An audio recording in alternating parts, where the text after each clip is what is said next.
biggest bunch of misfits I ever set eyes on. Good morning, Misfits. You are tuning into yet another special edition Misfit podcast. This week has been a doozy. We did the 25.3 recap show. We did the Misfit affiliate phase podcast, and now we are jumping back on to talk to you about Offseason Block 1.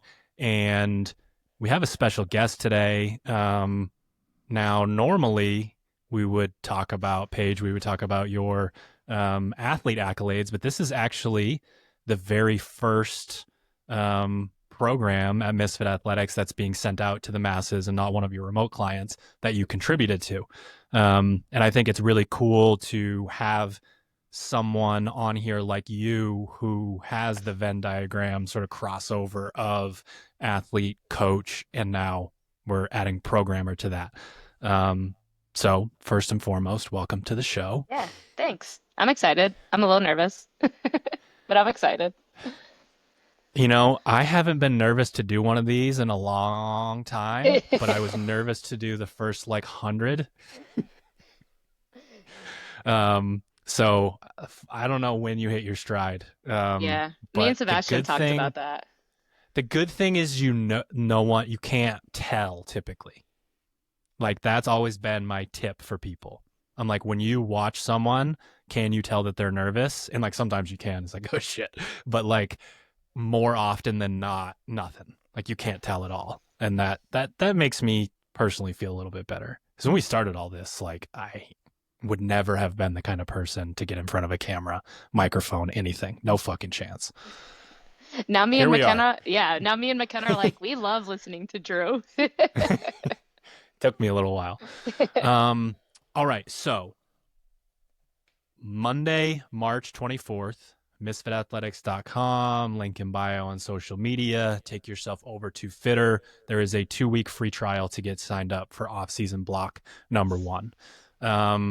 And I want to open the podcast by talking a little bit about why would we put a program out on the heels of the Open 1 week later, hey, jump back in, let's go.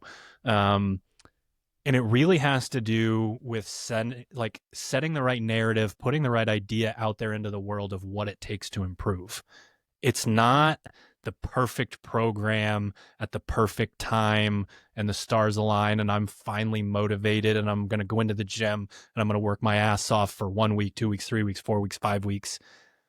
It's because our examples, the people that have the quote unquote tricks, like Paige, show up and then they show up again and then they show up again and then they show up again. And hopefully they learn while they're doing that. And that's basically it. Like that's the whole idea. So I don't know if that resonates with you, Paige, but I'm just like, we're going to jump right back in and it's very intentional. Because there's always work to do. Always. Yeah, usually year after year my season is extended, right? I get to the next level of competition, but I think back to 2021 when my season ended with a virtual semifinal. And I was disappointed. I was also very fueled by it to get to stop taking shortcuts and to really dial things in and go all in. And that started when that season ended. So, whether it's the Open or it's the next phase of the season or whenever that is, like you'll start slow and that's okay. But you're starting. So I think there is a lot of excitement that could come from that with reframing your mindset to, it's something positive. People that don't go through anything are kind of boring. Yeah. Like adversity creates a level of complexity. It teaches you about life. And I don't want to talk people out of trying to be great because that would be a bad promotion for off-season block 1. But the mountaintop actually isn't even the mountaintop. And that's when you start to realize, like, once again, we come all the way back around to the beginning and it's the process. It's the thing. You wouldn't have been able to make it there if what you do on a day-to-day level wasn't special for you. So again, like come on, man. It's like 6, 7, 8 days after my retest. Yes, it is. Like, and it's not going to be, we're not going to like blow you out of the water with the things that you have to accomplish. And obviously that's kind of the point of this podcast, and we'll get into it. One of my favorite times a year, because of the strength bias track and conditioning bias track. There will almost always be, unless it's competition peaking, a way for you to personalize your programming at Misfit Athletics. One size fits all. No, no, no. There is no one size fits all for this thing that we do, especially because there's so many things that you need to be good at. And the strength and conditioning bias is a way for us to narrow in more, because there are less choices. Like, once you decide strength or conditioning bias, then you have no choices. Like, your program's laid out for you. And I think that can be fun for misfits sometimes. Like, I don't want to fucking choose my third piece, my fourth piece, whatever. Like, coach, tell me what to do, that sort of thing. I'm wondering, you have remote clients, you have people that reach out to you. What is your like path to helping someone decide, or you deciding for someone, which they should follow? I mean, the Open obviously can give some benchmarks. I think with this, this year's Open, maybe we didn't have a strength component, like a strength component, so it might be kind of hard to dictate based off that. But especially with my athletes that I'm working with, a lot of it comes down to just kind of listening to where their mindset wants to drift towards. I have Uh-huh. an athlete specifically who was really kind of bummed out that his conditioning didn't feel like he was up to par. So to get him to buy in, I know that, like, okay, if you are motivated to get better with your conditioning, I think we're going to start there. That's kind of like, I think if you have the mindset of one way or the other, I think that's one way to easily dictate which way you're going to buy in. So if I Yeah. know that, like, I am really attracted to lifting right now, and I know I can buy into that and not have to kind of like fight the resistance so much, okay, let's start there. You have 2 9-week blocks that you get to kind of zero in on one thing. And if you feel like you're primed up from those first 9 weeks, you can switch over to the conditioning from there. But as far as working with my athletes specifically, I want to know what's going to get them to buy in the most. And if I'm not in agreement with them, where can I sprinkle in things that I can Sure. kind of show them, where they may have some weaknesses. Yeah, that's a extremely important and powerful answer, and I think one where you have to go through trying to force an athlete to do something. You have to kind of go through that a little bit. It's, there's, I don't know, some sort of quote here, and horses and drinking water and all that. And like, most of the people, most of the coaches, and most of the athletes know the answer to these questions already, but it's more complicated than that. And you just addressed exactly why. Like, do you need to be fitter from a cardiovascular and muscular sort of endurance standpoint? Most people are probably going to say yes. Like, I think there's probably 60 to 70% of the people should be in a black and white scenario on the conditioning track. And then there's 20 to 30% who should be on the strength track. And then there are some people that truly are sort of living in that gray area. But if we're talking about the idea of delayed gratification and putting work in and chugging along and making incremental growth over the course of an entire year, should you feel motivated and excited about the first step in that process? Probably. Yeah. And one of the reasons why there are 2 off-season blocks that are like this, you get the opportunity to say, I don't need to be a strength bias athlete, but I want to. And I'll hopefully be in the right place mentally and physically when OS2 comes around to be a conditioning biased athlete. So Mhm. that's a really, really good answer, and a really important one for people to understand. Now, that doesn't give everyone permission to go on the opposite side of the coin that they should be on. But if you are, sort of down in the dumps a little bit about the Open or something to that effect, or just want to switch up the style of training that you have, but like have sort of a concept behind it and a progression to it, then there's nothing wrong with kind of sticking with what you're already good at.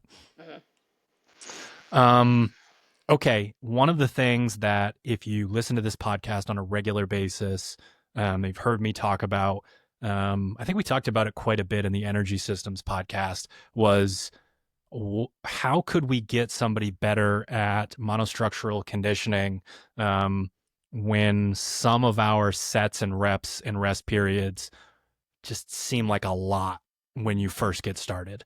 So like if we use an example of someone, and I'm going to completely make this up. So let's say it's 3 rounds of 7 minutes on, 2 minutes off on a machine. If you're not a misfit, or you're like not as great on machines, or maybe not quite as aerobic, it just kind of feels like a lot. Like it really feels like kind of an aggressive start to things. If you take that exact same workout and cut it in half, and it's 3.5 minutes on, 1 minute off, you're going to get, over the course of however many rounds you do, the same work to rest throughout, but it's just going to feel much more manageable. And this is actually something that I've personally tested. I already tested Offseason 1 all the way through, and I'm in Offseason 2 right now, doing a lot of it on the Concept 2 bike. And like my leg endurance has completely changed, and it's been like 10 or 11 weeks. I did a assault bike sprint piece in my garage the other day, and if you know me, by the way, just shout out to that fucking machine. Like it is a nightmare maintenance wise as an affiliate owner. And I know that the Echo bike is like the thing, and it's really well made, and it counts probably more, 1-to-1. But that as a tool, like I hadn't done it in a while, and I was doing 20-second sprints, and like my recovery was walking. I would walk all the way down my driveway and then come back, and then, kind of flush on the bike. The feeling that I had in my chest is just like, you forget what the assault bike feels like. But back to the point, 3 20-second sprints, like 4-ish minutes rest, 23 calories, 21 calories, 19 calories. Me doing 23 to 19, if you have any idea who I am, Paige saw me do 2 sprints on a rower, and they were like 6 hours apart, timing wise. That's true. It's like, holy shit. And I used to not be able to sprint on the C2 bike at all. I'd have to do like a very controlled send, like 3 or 4 notches off. So if like I can get that thing down to like a 110, my sprints have to be at like a 130, because I can't do a second one or a third one. My legs just like lock up. And that's also been working. So basically what we're doing here is we're taking those more manageable chunks in Offseason 1. They're going to be cut right in half. And then in Offseason 2, we're going to put you halfway between that and the real gears chart, which will start kind of in the fall. And man, it works really well. Like one trick that I do have in the programming notes, you guys will be able to see, but like start somewhere where you're positive you can hold it, and use the projected distance. So it says, I got 2,146 meters on this interval. I use the projected finish to just 1 more, 2 more, 3 more, 5 more meters, whatever it is. And I try to do that in every single round. Keeps me closer to that like zone 4 and out of like, I'm a point of no return kind of guy. Like, a couple rounds, mix it up, and then I'll see you later, like way later. And it's worked incredibly well for me. And it's weird because I like started as an old school CrossFitter, like head through the wall kind of a thing. But it's working incredibly well. And I'm just really excited for you guys to get to follow the full progression. Normally we sprinkle them in as non-mandatory. This is every single person is following the progression all the way through Offseason 1, Offseason 2, and then into Phase 1. And like right now it's a bunch of words on a piece of paper that people are going to read. But if you guys execute, like it's going to make a huge difference. It really is. Yeah, I usually get like a little, I won't say jealous, but I do get a little jealous this time of year because a lot of people are getting ready for that off-season block. And again, I'll be moving on to the next phase of competition with semifinals. So I never truly get that off-season um, Yeah. fire. You know, a lot of people can come in, and I think the best thing about this time of year is less is more. So being able Hmm. to give the intensity to those one or two bitchwork pieces, being able to give the intensity to a Metcon, you really can get a lot of quality work out of that. And I think that's the one thing that I do love about the off season is you don't have to go and spend hours in the gym. You get to get in Yeah. there, get after it. So yeah, the machine, you know, obviously we love our bitch work here. So always an Yes. exciting thing to talk about. I get a lot of buy-in too. Let's say semifinals or games athlete, they were injured or didn't get things didn't go the way that they expected them to go. I tell them, I put in a lot of notes of like RP 6, 7, things like that. And they do that over the course of the whole summer. And then phase zero comes around and they PR every single Hmm. thing because none of it is like insurmountable on a daily basis. Right. Like you go in, you do the work, and that's why I'm really pushing for an off season one to have a lot of negative splits. Um, Only because that proves that you didn't overdo it or like misjudge the entire situation. Right. Yeah, and it gives you those mental wins as well, right? Like to know that I went Yes. in, I started at this pace, I ended at this pace, and I increased my effort each round, but did it consistently.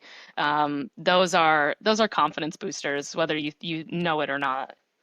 Yeah. It's run and bike season. Um, Man, the running should speak for itself. Like it it's you on your own 2 feet. It's you moving your body through space. It's like such a natural form of expressing your fitness, your skill. Like obviously we see some CrossFitters out there that you might want to get some insurance on your pavement because they might just, pound their foot through the earth. So there's so much to it. And being able to give people the space just to get out there and run, to express their fitness and to improve their fitness, I think is really powerful. And then the C2 bike, like the amount of times the sport asks you to have the most absurd leg endurance, is, you know, that's like basically the sport. They Yeah. talk about like quad dominance in the sport of CrossFit.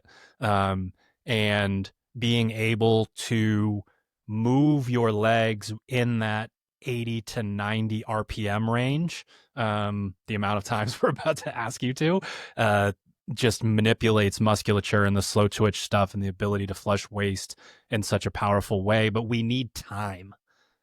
Like again, that's why this is a good thing that we're so far away, because these things, it's not like it's not like you try, Paige, you try way harder than I do on those days. You've just logged way more hours than I have and Right. had way more sessions to it, that sort of thing. Because Right. like if I'm making the progress that I am in 9 to 15 weeks, what happens if I do that for a year or two? That kind Right. of thing.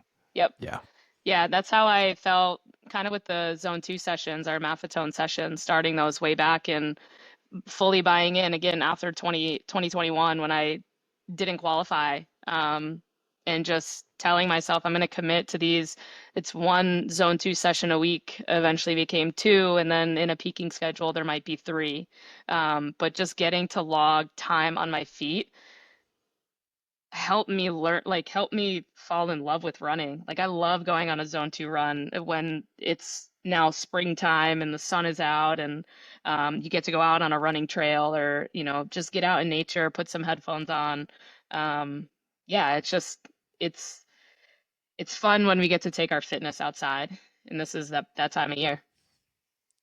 Yeah, people, what you're saying sounds foreign to people, but like I'm a meathead through and through. And I started to like running, and it's like, hey, maybe you sucked at pacing. Maybe because the first 12 feet feel good, You shouldn't just fucking sprint off down the road. Like my example, oh my God, my dad would decide to run like once every like 4 years when I was a kid, and he'd just cook down the road and never run again. Come back just dying. Claire. And it's like such a beautiful like exaggeration of why people don't like running. Like Yeah. when you get on the C2 rower and it says 132 and you're doing, long repeats, like well, that's dumb. Like that makes absolutely no sense. But those Right. alarm bells don't go off with the running. So you get a chance now to, because there is weekly zone 2 running for the conditioning bias people, you get the opportunity to kind of slow the fuck down and realize that like it's actually better to be outside and in the sun and all that than it is to be cooped up in a gym on a machine. Yeah. And spoiler alert, you are going to go slow. You Yeah. you have to, and it gets better over time. I remember talking with McKenna when she first started all of her zone 2 running, and you guys biased that for a while, but Yep. it was like I feel like I'm trudging through mud. I'm going so slow. But again, if we're going based off heart rate, you have to check your ego and just accept that, okay, this is where my heart rate is at. This is the pace I'm going, and it's going to get better over time. Yeah. A lot of people will have to walk in Yeah. bouts, and there's absolutely nothing wrong with that. What would be wrong is if your ego was invited to this session and you just pushed into zone 3, zone 4 so that you could keep running. Like Right. that's not going to help anybody. Right. Um, All right. The last sort of piece here before we get into the specifics of the block is this idea of segmented training versus sport specific. And the only reason I want to bring it up is because the programming that was happening leading into the Open is very different from the programming that happens coming out of the Open. In a traditional sense, sport specific training is an athlete playing their sport. So they're in the gym and they are doing, machines and bench press and whatever it is that they would do for their sport, but then eventually they actually are going and playing a traditional sport. Ours is weird because the sport and the training, it's a little confusing knowing what is what. But we can lay some really incredible foundations if we pull the pieces out that we struggle with under intensity. So if you do struggle with the weightlifting, hey, let's do 2 lifts a day instead of 1, and really focus on them with no intensity outside of it. The only intensity is, the focus and the sort of power output that you bring to it. Gymnastics is a huge one, right? Like Yep.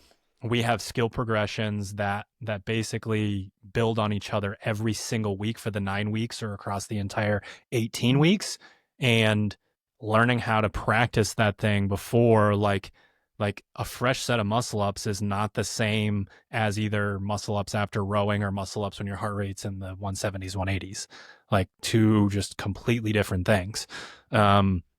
So we're going to be able to do that. And then we've already addressed the machines a little bit, but like you want to find out how to, like, the idea of showing up and having incremental process and learning. Like it's hard not to learn on the machines. It's easy not to Yeah. learn in a CrossFit workout. Like, what the fuck just happened to me? The machines, like, I'm staring at that stupid number for maybe 30 minutes. Maybe, Yeah. if it's zone 2, maybe an hour, hour and a half. So, like, we will still have metcons, intervals, all that stuff, but they're simple. Like, they're very much just like stimulus based because we are checking the boxes off already with the skill, with the lifting, with the conditioning. Yeah.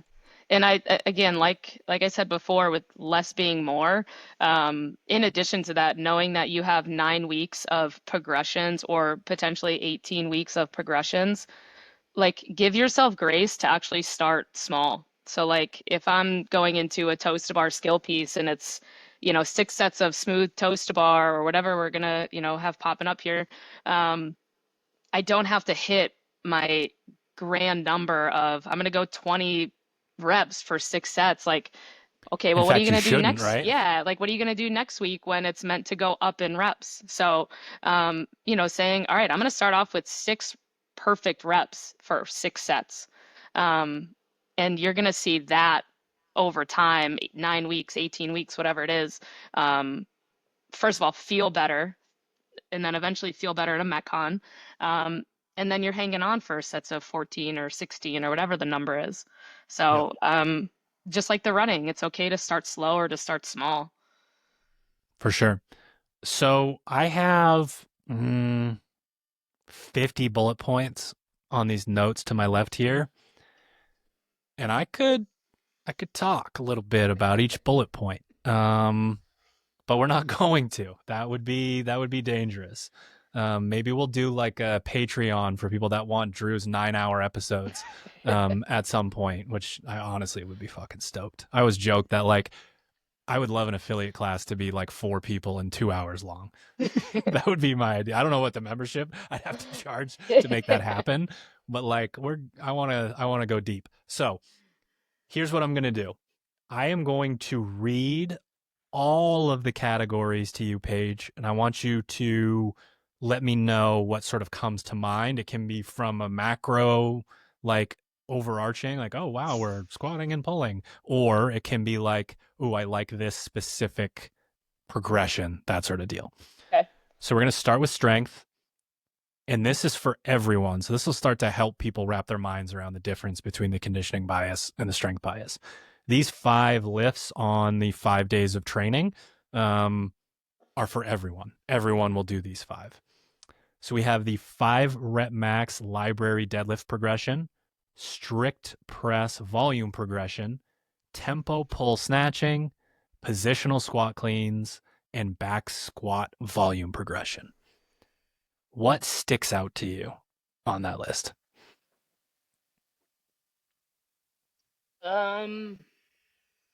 Probably positional squat cleans. Yeah. I don't know why that one just kind of gravitating towards it.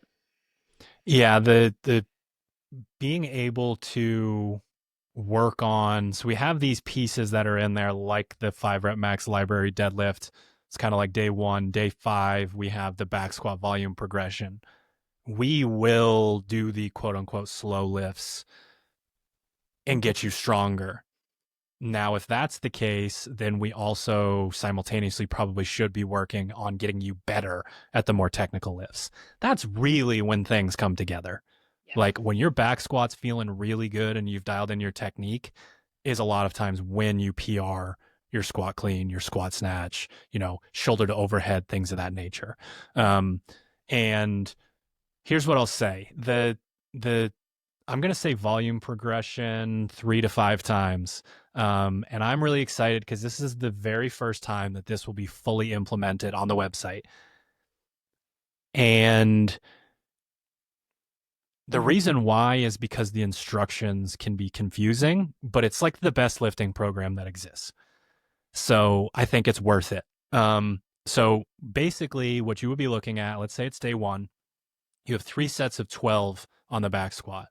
And it says 12 at 50%, 12 at 50% plus 5 pounds, 12 at 50% plus 10 pounds. All that means is each set that you do, you're going to add 5 pounds. And then the next week, you're going to add 5 pounds to all those sets. So it'll start at the plus 5 and then go to plus 10 and then go to plus 15. When and if you fail, you then have to go to 10s or 8s or 6s. So the issue here from me writing it for everyone is super easy to do as a remote coach. You just keep telling them what weights to do. They say, I didn't get it this week. You reverse back a couple of weeks and you start on 10s. Super easy. And it works very well. Like we've had people on sets of 12 ride it for like 8 to 9 weeks, which is just crazy because it's the old, like if you pick up the baby cow and walk it up the hill, but then you pick it up every day, you should be able to pick it up by the time it's a full grown cow. Probably not going to happen. But linear progression is very powerful. So there will be a video where that basically says, click me if you failed. And I will explain to you where to go at that point. Oh my God, it works so well though. I couldn't You did it for shoulder pressing, right? For strict press? I did it for strict pressing. I've done it for the people who have that block on like the dudes who can't squat 405 but they can hit 375 for 19. Like it's those numbers that really get in the way. So we start and we ride to a point where it's like so obvious that their max or their 10 rep max or 8 or 6 or 4 or 2 like are so much higher than they perceive them to be. There isn't really much danger in a set of 12, which is funny because it's way worse, but it's not So bad. psychologically worse. Failing a Yeah. single, oh my God, it's the end of the world. My masculinity points have dropped through the floor. I'm a fucking loser. That's what's cool about the sets of 12 and the sets of 10 is like, oh, all right, fucking might as well, cinch up the belt and get this started. It's not the same like psychological warfare as a 1 rep max.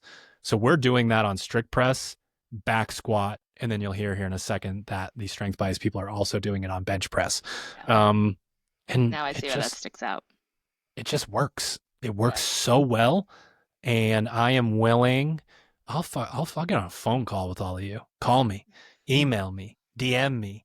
I know there's 46 places to contact me now, but do all of them. I will explain to you exactly how to do this. It works that well, and I think I've got it handled. But you guys can let me know. All right, strength bias additions. So this will be the second set of lifts that all of these strength bias people will follow. We have bench press volume progression, touch and go power clean, heavy front squat, strict press speed work. I'm going to talk about that for 2 hours, and heavy power snatch. What do you see here, Paige? The speed work stuck out to me. I think like at first, the positional squat clean and the heavy front squat I would pair up, but like Yep. And that's more I was biasing towards the athlete in me, knowing that I've been working on my front squatting so much. But as far as this goes, the upper body, like I just, CrossFit's become so much of like a gymnastics, pulling, pressing, like having that upper body strength, preventative maintenance, all that, good stuff, along with just being strong as shit. I'm going to say strict press speed work. Yeah. If you do it right, it's like the return on investment is absurd. And we do our best to coach it, to create videos around it, to talk too much about it on the podcast. And I will say that it does work a little bit better for athletes who are already powerful. It's almost like doubly unfair. But if you can convince yourself to get in a really good position and press the bar up as fast as you can, as if it does weigh close to your, 1 rep max, and you do that for 8 sets of 3, and you do it for 9 weeks, you're going to notice a huge difference, especially because we are also doing the volume progression. Like that brings those two worlds together. And it's actually those two things that made me 100 times better at wall walks, even though I didn't do any wall walks. Like get good shoulder mobility, know how to do a wall walk, and then increase your upper body basically strength and endurance. Like that's what's going to help those things. The thing that sticks out to me is it just reeks of stimulus, because the things just go together, right? Like if it was just heavy this, heavy this, heavy this, heavy this, as a coach, I know week 3 you're going to have a mental breakdown because you spilled some milk and you think it's about the milk, and it's actually because I've taken a giant, I don't want to say that, I've really fucked with your central nervous system, right? You know what I mean? And Paige knows exactly what I'm talking about right now. Paige is in the deep into competition prep, so she knows. But I just see upper body volume, touch and go power cleans. That's got some steaky kind of conditioning vibe into it. Heavy front squat. Hey, like heavy squats always work. Strict press speed work, coming on the heels of doing something that has a higher CNS demand. This doesn't, but it still gets us, to progress. And then the heavy power snatch, it's good, but it doesn't fry the nervous system again because there's a limiter to it. There's only so much that you can power snatch, right? Like if we turn that into a squat snatch or potentially even a heavy power clean, it is possible that we could recruit enough energy and musculature to kind of start to mess with the central nervous system a little bit. So that's a lot, right?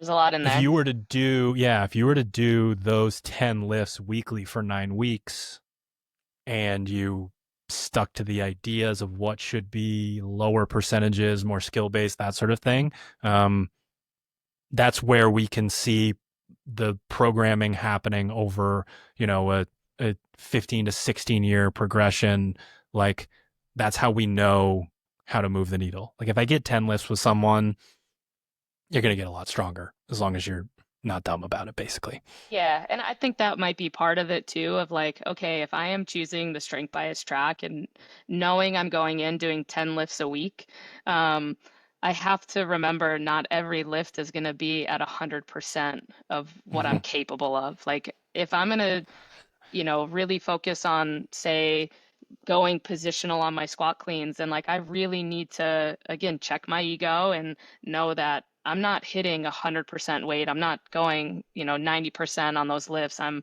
focusing on exactly what it says. It's positional work, and that is where my intensity is going to be, is within that focus. Yeah, for sure. I do want to address the accessory work fairly quickly. We get a lot of questions about this, and there aren't strict rules surrounding it. Um, because some people will take them too literally and they'll do like V ups instead of their conditioning piece. And that's not the answer to the question. There are two accessories every single day. The way I like to look at accessories from a remote coaching standpoint is this paired in the off season? Is this paired with a weakness intentionally? Then I'm probably going to do it. So like, if we're doing midline work related to the back squat and you struggle with the back squat, I'm probably going to ask you to do that.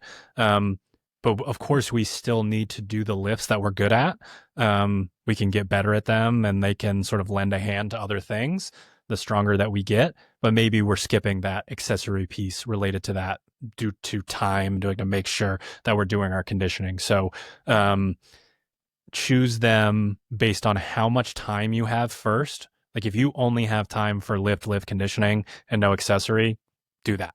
Like do not skip conditioning to do an accessory movement. And then there'll be days where maybe you have time to do one, not the other, that sort of thing. So that I think is really important. The other thing with the accessory is it is a weekly rotation. Normally you're looking at them rotating either bi-weekly or less often. So this is going to be the same ones over and over and over. And we're going to lean into that idea of linear progression. Paige talked about it in relation to the skills, which we'll talk about in a little bit, but it's the same concept here. If I'm going to do sets of strict pull-ups on a weekly basis for 9 weeks, I need to give myself a little runway. What I'm currently capable of should show up in like week 5, 6, 7, 8, something like that. The runway to get there is what's going to make us fitter, better at it. We're not pushing our boundaries because it's an accessory, and then we can PR sort of after that. So again, there's notes in the program, but just make sure that you're treating it actually like accessory work and not like, oh, I get 4 lifts a day. Great. Yeah, I also like to think of the accessory work as some preventative work as well. Like if we're Yeah. doing, the amount of pressing that we're going to be doing, I want to make sure the shoulder is healthy. I want to make sure the joint is moving the way it should be. So I want to prioritize those specific accessory pieces for an athlete that, has a specific bias. Yeah, for sure. All right, we're going to move on to skill next. I'm going to tell you basically um, the five things that we're going to be doing, and then we'll talk a little bit about the instructions related to it. So on a weekly basis, we have chest to bar ladders, we have rope climb AMRAPs, muscle up volume sets, toes to bar volume sets. And then we're going to alternate weeks of strict and kipping handstand push-ups for the entire 18 weeks. You're still going to get 9, but we actually like the way that they lend to each other back and forth. We get a little bit more sort of pressing volume, and then we get to overreach with the kipping, which actually can help the strict, in terms of the lockout and how much volume we actually do. What we tell you to do on the blog, or I say the blog, and then people are like, where do I find the blog? That's not what it's supposed to be called anymore. I apologize. What we do on the program is we ask you to choose 0 to 3 of these things. And the reason why it's not 1 to 5 is just like, hey, you might not have time to do this. And then if you're focusing on everything, you're focusing on nothing. Like choose your weaknesses here. You're still going to do the other movements within the conditioning pieces. We have so much time to get better. And you don't need to try to tackle all of them at once. You're going to have very similar options in the next block, and you can decide what you need to do. So I don't know if you have any advice here related to this Paige, but it's really just like for me, I would probably try to space some of these things out a little bit because the sport is so pulling gymnastics heavy.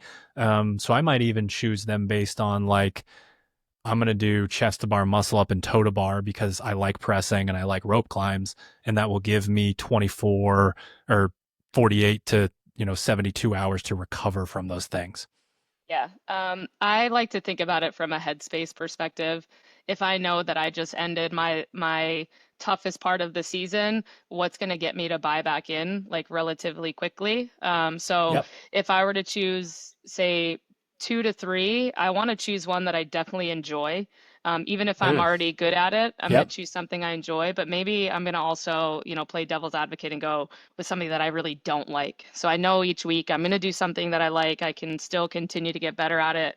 But I'm also going to have that one that like maybe I don't look forward to it each week, but I'm going to get exposure to it. So if I'm Sure. choosing, say, 2 a week, I like to go that route.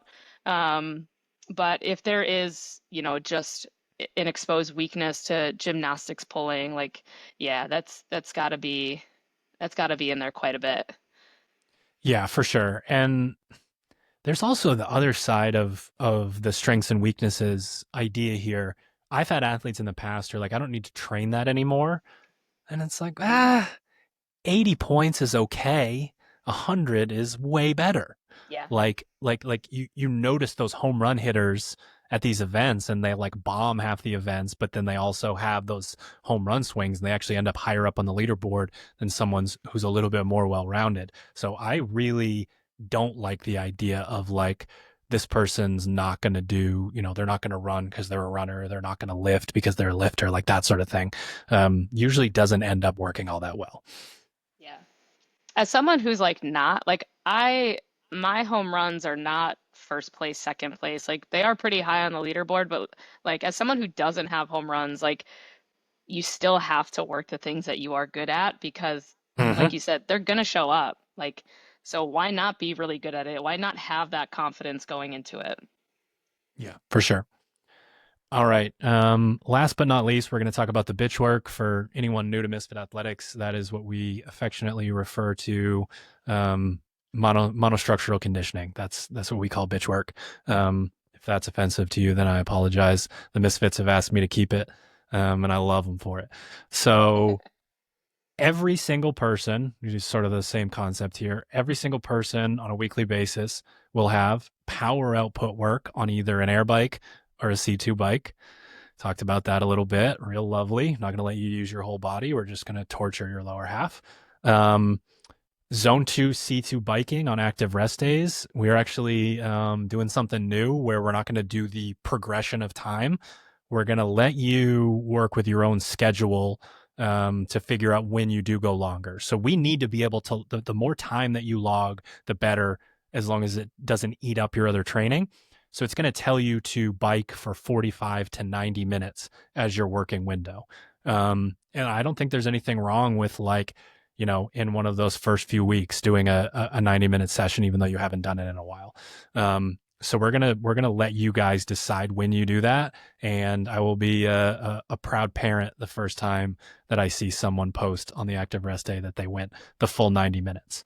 Um, Anaerobic work weekly. We already talked about it's running and biking seasons. Those progressions we spent a bunch of time talking about. That is going to be the majority of our anaerobic sessions. And there'll be an even mix of the other machines. So like you'll get to ski, row, and echo bike like once each. Same concept on our aerobic work. Those windows are going to be broken up, just like we talked about at the beginning, and a lot of running and a lot of biking and a little bit of rowing and skiing and echo bike. I'll ask you before I move on to the conditioning bias. Is there anything that sticks out to you there from a Um, coaching or athlete perspective? It's just like I feel like so ingrained in you from both yeah, sides. it It is. just keeps showing up and keep showing up, keep showing up. Yeah, I think it's, if you are someone that doesn't like running, I think a little bit of reframing in your mind can kind of help a little bit. Like when you think about getting close to the season, we are constantly on rowers, we are constantly on ski ergs, like we are constantly in on a machine. And within the sport, we want to be good at everything. Like we want to be well-rounded. So like if I'm cherry picking all these running pieces, I'm actually missing a huge part of my fitness simply because I don't like it isn't like a Sure. good enough reason not to do it. So I think if you can reframe in a way that, hey, I'm on a rower all the time in the gym. All right, this is my time to get out. I have 9 to 18 weeks to just be on my feet. All right, I'll give that a go. And I think for people who aren't doing running a lot, it could kind of be a beating on your body. So taking that extra time to, if say you have time for an accessory piece that day, well, maybe instead of the accessory piece, I take the extra 15 to 30 minutes to focus on mobility, smashing out on my shins, my Achilles, my calves, and doing the recovery work instead. I Yeah. think that's one way you can prioritize the running, if that's something that you want to improve. The running warm-ups are so important too. Mhm. Like that's such a big part of it. When I had a stretch like a few summers ago where I was in the 20 to 30 mile a week range, and I found that the cool down just from a like keeping my heart rate up standpoint was important, and that Mhm. the stretching sort of after helped, but the way that I warmed up, like if I started running and it was supposed to be my working window and it didn't feel good, it was a sign that something was wrong. So Yeah. like I would, make sure that a decent portion of my 12 to 15 minute warm up was walking and jogging.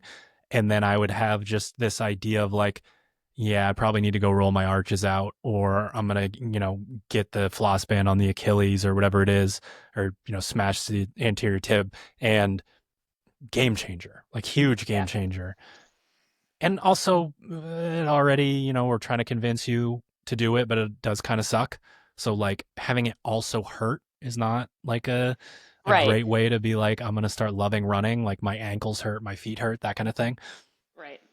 Yeah, the recovery, it goes a long way. And obviously, from being competitive in the sport for so long, I can truly attest to that with how much I need year after year. Like I have to add a Yeah. little bit more into the time that I recover, but um, just solely on the running, get a good pair of running shoes, make sure you're comfortable in them. Yes. Holy shit. Um, Yes. yeah, I use like foot glide, like body glide for feet. Like Yep. there are a lot of things you can do to help you be more comfortable getting outside. So and of course, like never hesitate to ask, reach out to Drew, reach out to myself.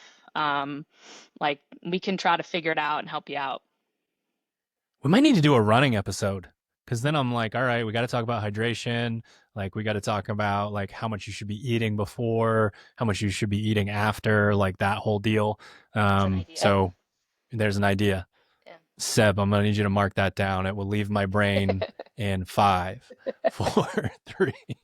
All right, conditioning bias additions for the bitch work. We got that 45 to 90-minute window once again on zone 2 where we're going to be running. We kind of just addressed a decent amount of the things related to that. We'll just double, triple, quadruple down on the idea that like adhere to the paces or the heart rate. Like that is so incredibly important for you to do. And I've done the version where my ego lets me continue to jog and I'm more zone 3, zone 4. And I've done the version where I walk um, and then start running again. And the progression is significantly faster, like on the version where I allowed myself to walk. And I don't know if anyone's nerdy enough to do this or to figure this out, but you can set heart rate bands on your Garmin that play into your headphones. Yeah. So I would upload a Spotify playlist to my watch, and then I would set my run to be essentially the 160 minus your age up to 180 minus your age. And this little like whistle sound comes in, and it's funny because it pitches up if you're too Yeah. fast and it pitches down if you're too slow. So you basically just jog, and like you don't have to look at your watch as often, which you actually typically keep your heart rate lower if you don't look as often. So you jog until it tells you, and then you get your walk going. and then it will tell you that you've dropped below and you can start jogging again, basically. You just have to be dialed in enough to start jogging at about a 10 to 12 minute per mile pace. That's something that some people don't necessarily know how to do, a little foot shuffle. And again, if the ego is along for the ride, it's not going to be pretty, especially if you see yourself doing it. If you see a video of yourself doing a zone 2 run, man, that's scarring. It's rough. And especially as a CrossFitter, right? Like, it looks like it doesn't work. Yeah. Yeah, And the funny we thing is, it don't works look like so run. fucking well. Yeah. I played hockey my whole life. I was 45 seconds sprint work, go back to the bench, rest. Like, running was never my thing. I bought into it with doing CrossFit, with training for the season, and I again, those are some of my favorite pieces each week, especially when I get into a competition block. It's just that they've elevated my fitness so much. There's not much there's I don't have anything negative to say about it. Yeah. Yeah. And then the last thing here for the conditioning bias athlete when it comes to bitch work is multi-gear aerobic rotation. And we do multi-gear work, or if you don't know our gears progressions, basically just different speeds.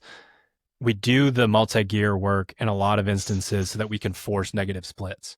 We give you a time window that is long enough with short enough rest that you're kind of forced to slot in at, say, like a 9-minute mile if you're running. And then we're going to drop you down to a shorter duration with more rest, and then an even shorter duration with more rest. And that allows you to understand how you can get faster as you do something. So that will be aerobic all the way through. And that's just the kind of thing where we know the whole go slow to go fast works. And we're going to bias it more during the off season.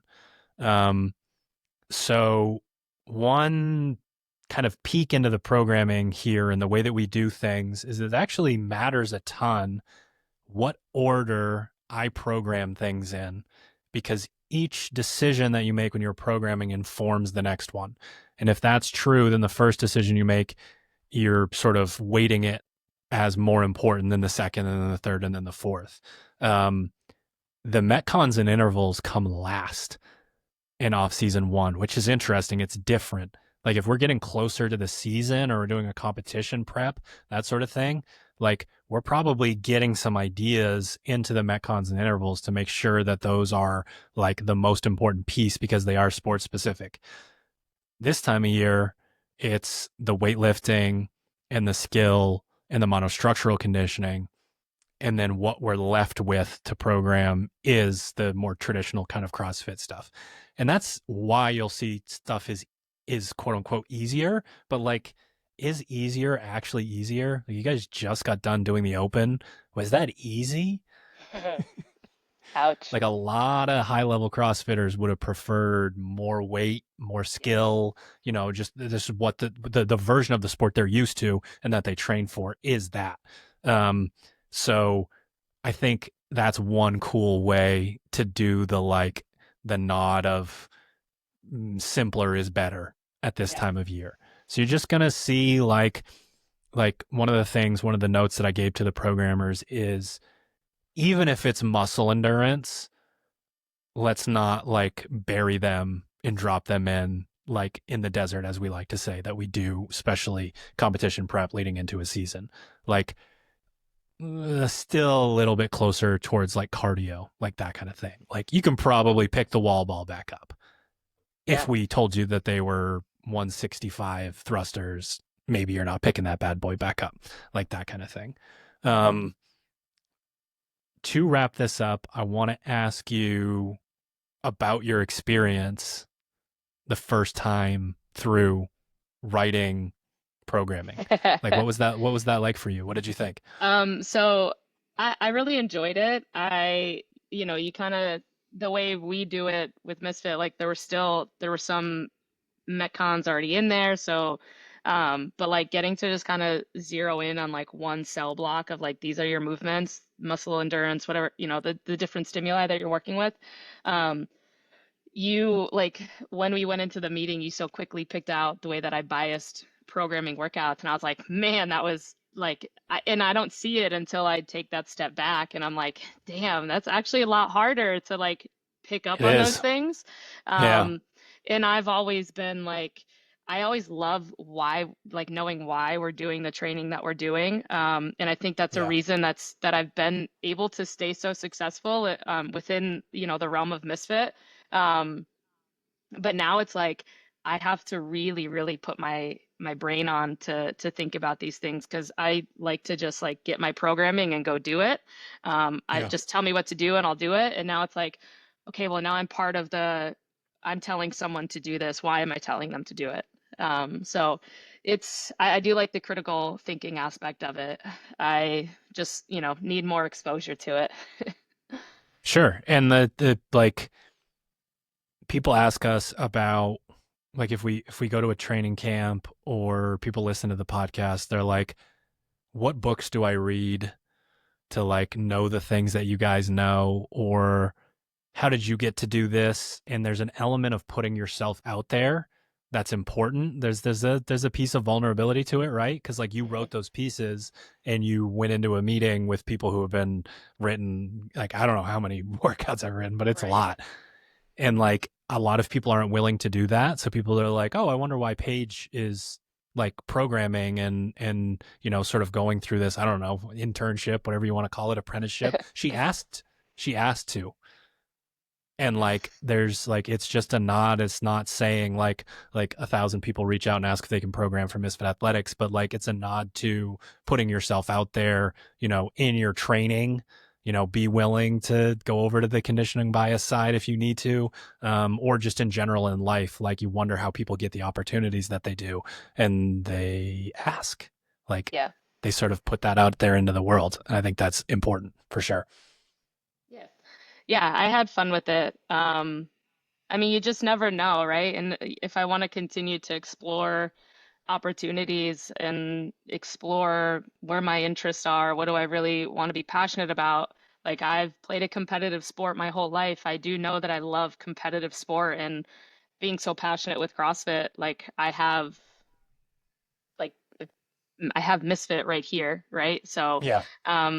there's a safe place to ask. And if, the opportunity presented itself, so here we are. Awesome. Yeah. I will do a live chat to explain to you guys why we don't have time to do live chat. I woke up this morning and could not fully open the right side of my mouth. Something bad is going on back there, and I think they are finally potentially going to have to take my wisdom teeth out. I'm one of those people where they'd be like, "Yeah, go see the receptionist." I'm like, "Guy, there's no way." Don't tell me that I need I was just like 13-year-old boy telling him he's got to schedule his wisdom teeth appointment. So I just walked out of the dentist every time without like my mom would be like, oh, where's your little card for the next appointment? Like, I don't know. I have no idea. What are you talking about? Um, Oh boy. so I have to go to the dentist right now. I'm not excited for it. I'm guessing they're probably going to stick needles in my mouth and all of that good stuff. I've been putting food over to this side, and luckily I can still run my app. I've been able to do that for the last hour. If you do But have to get your wisdom teeth out, just make sure Maya gets you on camera afterwards. no chance. Yeah. No, never. Oh my God. Such good videos that go viral. People don't want to peek into my subconscious. You guys don't want to know what's back there, all right? Let's keep it superficial.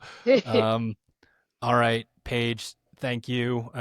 It's really cool to have your perspective again on this stuff because you are looking at it from a bunch of different angles, and I like to fancy myself an athlete, but when I think about myself as an athlete, I'm sprinting 6 feet at a time and throwing balls, and Yeah, not doing actual CrossFit. yeah, So, yeah. really cool to have you on board doing the Yeah, programming with us and all that good stuff. And um, yeah, I'm just excited for people to get started. Like, yeah. I really, really think this is a great program.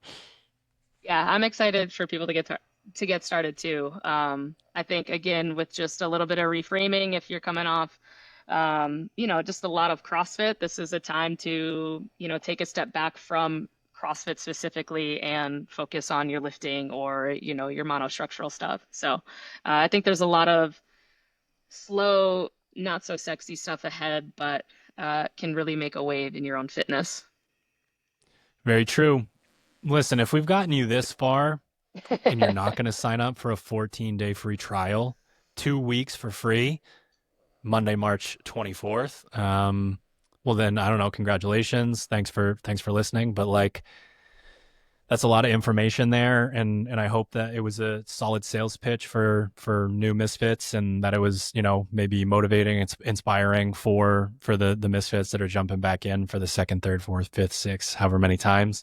But yeah, off-season block 1, Monday, March 24th, 2-week free trial on Fitter. Let's get after it. Let's do it.